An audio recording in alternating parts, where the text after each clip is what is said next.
আচ্ছা, আজ সকাল থেকে কোনো বৃষ্টি নেই। বৃষ্টি প্রায় শেষের পথেই হয়তো।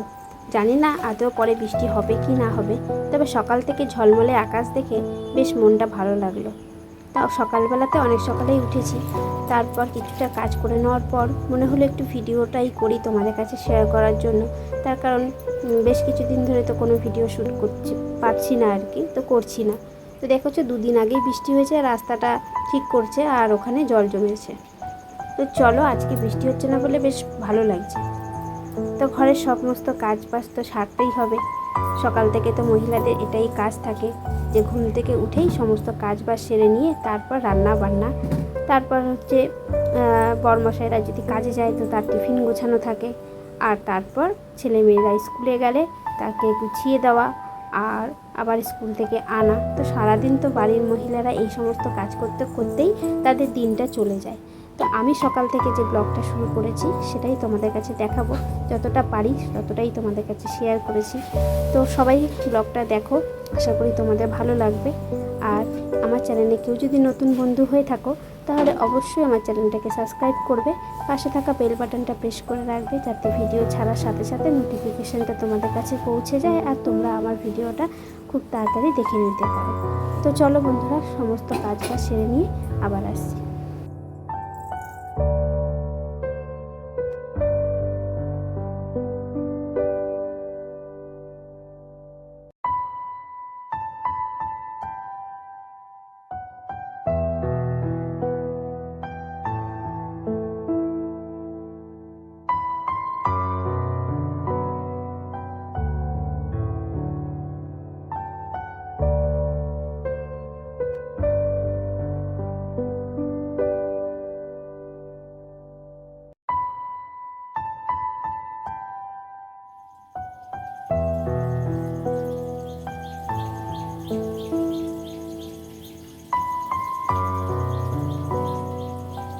অনেকে ভাবে ঘুম থেকে উঠে এদের এমন কি কাজ থাকে যে সবসময় বেলা হয়ে যায় সমস্ত কাজবাজ সারতে।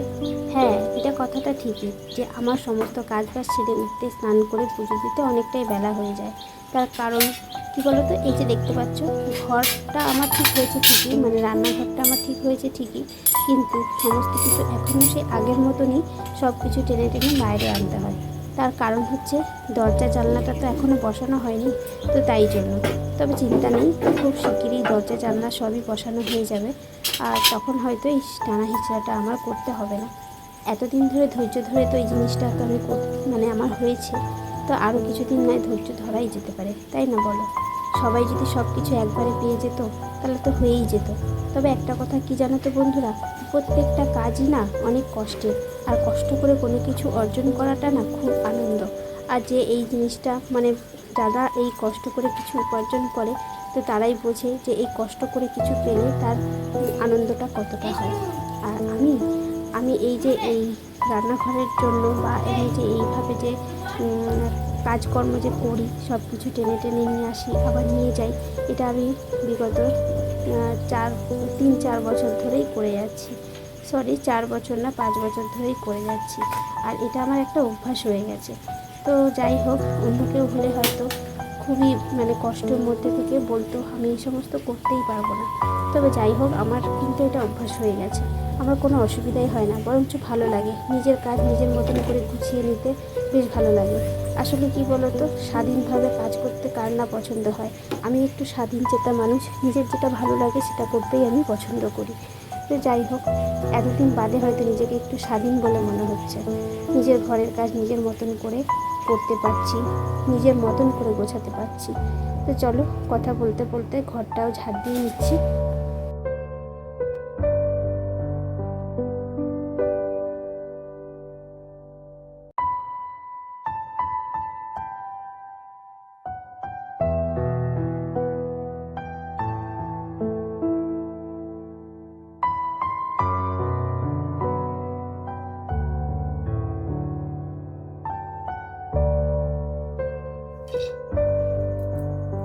অনেকের মুখ থেকে শোনা যায় জীবনে অনেক নাকি কষ্ট করেছে। তবে হ্যাঁ, কষ্ট হয়তো স্বাভাবিক তারা করেছে ঠিকই, কারণ সেটা আমার বাবা মাকে দেখলেই বোঝা যায় যে তারা কত কষ্ট করেছে। সেই হিসাবে কিন্তু আমরা অতটা কষ্ট করিনি। যেটা এখনকার দিনের যে বাচ্চারা আছে তারা তো একদমই কষ্টটা বোঝেই না, কারণ তারা না চাইতেই অনেক কিছু পায়। তবে হ্যাঁ, আমরা কিন্তু সেই জিনিসটা কখনোই পাইনি। আমাদের কোনো জিনিস যদি ভালো লাগে তো সেটা শুধু ভালো লাগাই থেকে গেছে, সেটা যে খুব সহজে পেয়ে গেছি সেটা কিন্তু না। তবে যখন পেয়েছি তখন কিন্তু আনন্দ শেষ নেই। হয়তো সেই সময় না পেলেও পরে হয়তো পেয়েছি। তো আমার জীবনে সবসময় এই জিনিসটা হয়, পেয়ে থাকি হয়তো সবসময়, মানে যখন চাই তখনই যে পাই সেটা নয়। তবে হ্যাঁ, পেয়ে যেছি এটাই আমার কাছে অনেক আনন্দ। তো যাই হোক, এই আনন্দটুকুই কয়জন উপভোগ করতে পারে, তাই না? তো যাই হোক, চলো এবার দেখো, কালকে যে আমি কেচেছিলাম জামা কাপড়গুলো একটাও শুকায়নি, কারণ খুব বৃষ্টি হচ্ছিল। বৃষ্টির মধ্যেই এই সমস্ত জামা কাপড় জল ঝরিয়ে ঘরে রেখে দিয়েছিলাম। আজকে সকালবেলাতে দেখছি যখন রোদ উঠেছে, তো ভাবছি সব জামা কাপড়গুলোকে বাইরে রোদ্রে দেবো। আর ওই দিকে দেখো একটা বক, কি সুন্দর লাগছে দেখতে, তাকিয়ে আছে অন্যদিকে। আর মানে ও হয়তো পরিবেশটাকে উপভোগ করছে, ভালোই লাগছে দেখতে। তাই তোমাদের কাছেও একটু শেয়ার করলাম।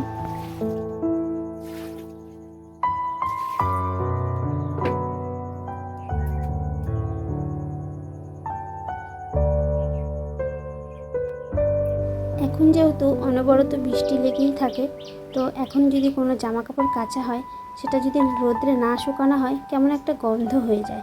তো সেটাই একবার শুকে দেখছিলাম। তবে হ্যাঁ, আমার জামা কাপড়ে গন্ধ কিন্তু ঠিক আছে, তবে সেই গন্ধ না, আমি জামা কাপড়ে কমফর্ট দিয়েছি, তো সেই গন্ধটা খুব সুন্দর বেরোচ্ছিল।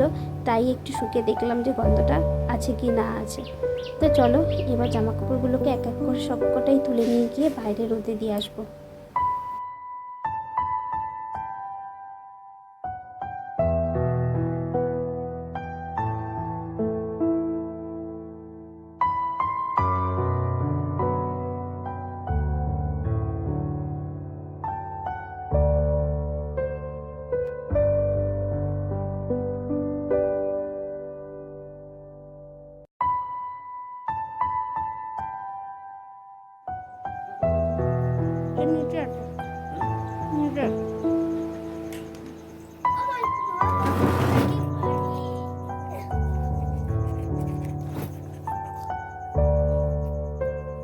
সকাল 7টার মধ্যে দুষ্টুকে স্কুলে যেতে হবে। তো ঘুম থেকে উঠে যেটা আমরা সবার ফার্স্ট করে থাকি সেটা হলো দুষ্টুকে রেডি করে দিই, যাতে ও তাড়াতাড়ি ঠিক সময় মতন স্কুলে পৌঁছে যেতে পারে। তো তখন বন্ধুরা আমি কাজের ফাঁকে ফাঁকে দুষ্টুকেও রেডি করে দিয়েছি। ও এখন স্কুলে যাবে, ওর বাবা আজকে ওকে দিয়ে আসতে যাবে। আসলে ডিউটিটা ওর বাবারই থাকে, দিয়ে আসার আর নিয়ে আসার ডিউটিটা মাঝে মাঝে ওর বাবা করে, মাঝে মাঝে আমি করি। দুজনে মিলেই ভাগযোগ করে কাজ করি। আর এটাই হচ্ছে কি বলতো, ভালো মানে একসাথে কাজ করার একটা সুবিধা। তো চলো দেখো, জামার কলারটা একটু ভাঁজ হয়ে আছে, ওর বাবাকে বললাম একটু ঠিক করে দিতে।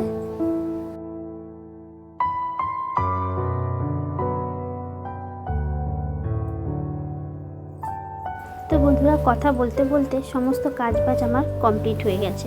এবার দেখো বাসি জামা কাপড় ছেড়ে এসে আর তারপর দেখো মাথাটা চুলটা নিয়ে পড়েছি। আর আমার মাথার চুলের অবস্থাটা তোমরা দেখতেই পাচ্ছ, মাঝখানটা পুরো জট পেকে গেছে।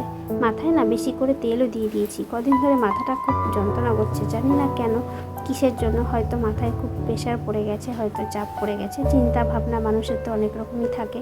তো যাই হোক, ঠিক ওই মাঝখানটা যেখানটা আমি জটটা ছাড়াচ্ছি সেখানটাই কালকে রাত্রে আমার খুব মাথাটা, মানে জানি না, খুশকিতে খুব চুলকাচ্ছিল হয়তো, তো সেই জন্য ওখানটা বেশি মানে জট পড়ে গেছে।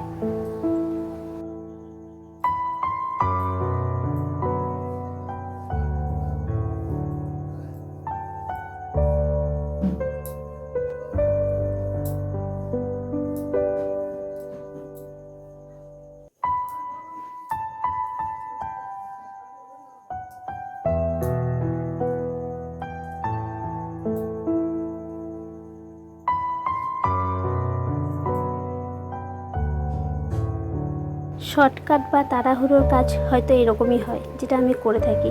কি জানি আমার মতন কারা তোমরা এরকম করো। চুলে কিন্তু জট ছাড়াইনি, এভাবেই চুলটাকে বেঁধে নিলাম। তো যাই হোক, পরে স্নান টান করে ভালো করে চুলটা আঁচড়ে নেব। আর দেখো বন্ধুরা, আমি এখন চাল নিতে বসে গেছি। আর চাল নেওয়াতেও তোমরা একটা জিনিস খেয়াল করে দেখতে পারো, যেটা আমি আমার মায়ের কাছ থেকে শিখেছি। সেটা হচ্ছে, দেখো, যখন চাল নেওয়া হয় তারপরে মুঠ চাল একটা রাখতে হয়, সেটা হচ্ছে 3 মুঠ চাল যেখান থেকে নেওয়া হয় সেখানে রাখতে হয়। আর এক মুঠ চাল, যেটা আমি আমার বাপের বাড়ি থেকে শিখেছি, দেখেছি, মায়ের কাছ থেকেই শিখেছি। আমাদের বাপের বাড়িতে একটা মঙ্গল ঘট আছে, সেখানে রাখা হয়। আর আমি এই বাড়িতে এসে মঙ্গল ঘট কিছুই বানাইনি, তবে মঙ্গল ঘট থাকা খুবই মঙ্গলের একটা জিনিস, যেটা মঙ্গল ঘট যে বাড়িতে থাকে সেখানে মঙ্গলই হয় আর কি। তবে আমার জায়গা নেই বলে আমি ঠাকুরের মঙ্গল ঘরটা রাখিনি। তবে তার সেই নামে সেই অভ্যাসটা যেহেতু আমার থেকে গেছে, তো আমি সেই 3 মুঠে চাল আমি যেহেতু ওই যেখান থেকে চাল নিয়ে সেখানে রাখি, আর তার সাথে 1 মুঠ চাল আলাদা করে আবার ওখানেই রেখে দিই। এটা আমার একটা অভ্যাস বলতে পারো, যেটা আমি বাপের বাড়ি থেকেই শিখে এসেছি।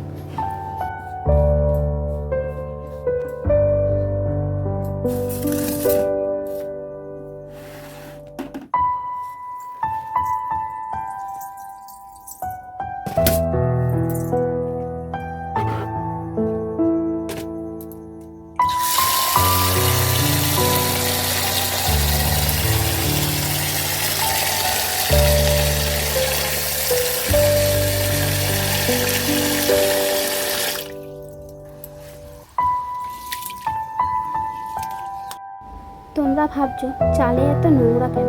দেখতেই পাচ্ছ সাদা সাদা সাদা সাদা চাল, আর তার সাথে ছোটো ছোটো হচ্ছে পোকা। এই পোকাগুলোকে কেরি পোকা বলে। তো যাই হোক, চালের মধ্যে অনেকদিন ধরে ছিল চালগুলো, তো এভাবেই চালগুলো হয়ে গেছে আর কি। তবে চিন্তা নেই, আমি যেভাবে ধোবো, যতক্ষণ ধরে ধোবো একটাও কোনো নোংরা থাকবে না। তবে দেখতেই পাচ্ছ কতটা পরিমাণে হয়েছে। আর এই চালগুলো হচ্ছে রেশনের চাল, আমাদের রেশন থেকে এসব চালগুলো দেয়। তবে এই চালটা ঘরে থেকেই এরকম পোকা হয়ে গেছে, তো অনেকদিন পরেই বার করে দেখি যে এরকম হয়ে গেছে, নাহলে তার আগে ঠিকই ছিল সব। তবে চলো দেখো, ধুবো যখন ভালো করে, তখন দেখতে পাবে চালটা পুরো পরিষ্কার হয়ে গেছে। আর একটা কথা বন্ধুরা, আমাদের এরকম রেশনের চাল খাওয়ার আমার অভ্যাস আছে, কারণ রেশনের চালগুলো যে খুব যে খারাপ দেয় সেটা না।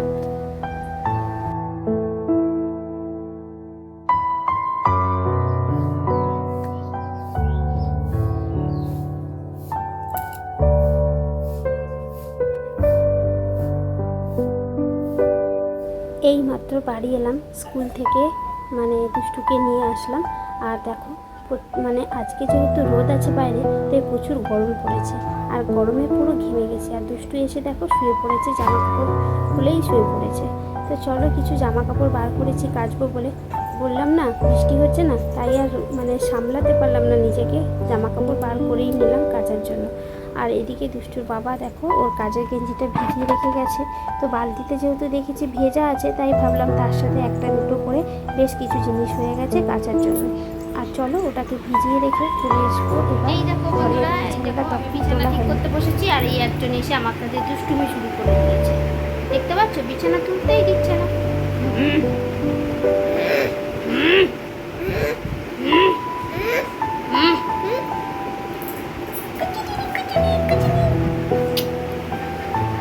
এই যে তাকাও, এদিকে তাকাও, ইয়াংশু এদিকে তাকাও, হাই করে দাও।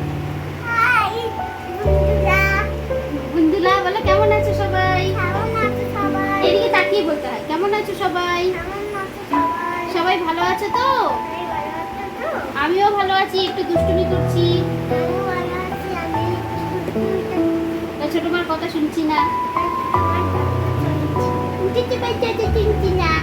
পাগলা। এই দেখো, আমি এখন বিছানা তুলতে বসছিলাম, আর এই যে এসে দুষ্টুমি শুরু করে দিয়েছে। এখন অনেকটা লেট হয়ে গেছে, আর একটা কানে হেডফোন আছে, জানি না শোনা যাচ্ছে কিনা। যাই হোক, খুলে দিই। তো চলো, এবার কিছু জামা কাপড় বাইরে বার করেছি, কাচবো, আর বিছানাটাকে গোছাবো, ঘরটা ছাড় দেবো, স্নান করবো, পুজো দেবো। ব্যাস, এটাই আজকের কাজ আছে। সকাল থেকে মোটামুটি যা কাজ দেখিয়েছি এটাই করেছি আর কি। স্কুলে গেছিলাম, তাই জন্য দেরি হয়ে গেছে আর কি। তো চলো, সাথে থাকো, দেখতে থাকো আজকে সারাদিনের ব্লগটা। আজকে হচ্ছে সংসারের তো সারাদিন অনেক কাজই থাকে, সবটা যদি দেখাতে যাই তাহলে ব্লগটা অনেকটাই বড় হয়ে যাবে। তো আজকের ব্লগটা এতটুকুই রাখলাম, আবার আসবো নেক্সট ব্লগ নিয়ে। ততক্ষণ পর্যন্ত সবাই ভালো থেকো, সুস্থ থেকো, সাবধানে থেকো। চলো আজকের মতো টাটা।